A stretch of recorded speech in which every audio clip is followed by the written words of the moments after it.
Bonjour à tous. Ce 18 août 2022, Caroline Margoridon, la célèbre acheteuse passionnée d'antiquités, a accordé un entretien à nos confrères de CNT La Revue.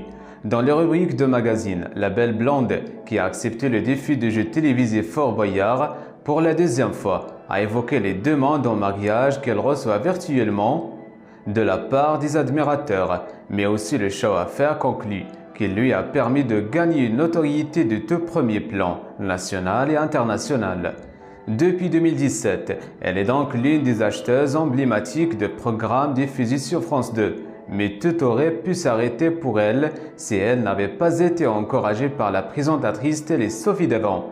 À un moment, j'ai voulu partir. C'est grâce à Sophie, entre autres, que je suis resté. Et finalement, tout cela a été un mal pour un bien, comme elle l'a expliqué. Elle a bien fait, car elle est devenue une de mes meilleures amies. Les deux femmes ont pourtant mis du temps avant de sympathiser. En effet, pendant ces 2 premières années en tant qu'acheteuse dans l'émission de France 2, Caroline Margoridon n'a pas eu l'occasion de parler avec l'animatrice. Sophie et le commissaire-priseur sont dans une autre pièce. Nous, on ne voit pas du tout ce qui se passe, a-t-elle affirmé auprès de CNT La Revue. De son côté, Sophie Davant s'était confiée sur leur amitié lors d'une interview accordée à Femme Actuelle en mai 2021.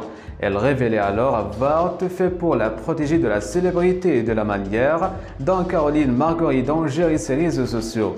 Je l'ai mise en garde. Je passe ma vie à ça. Je trouve qu'elle s'expose trop.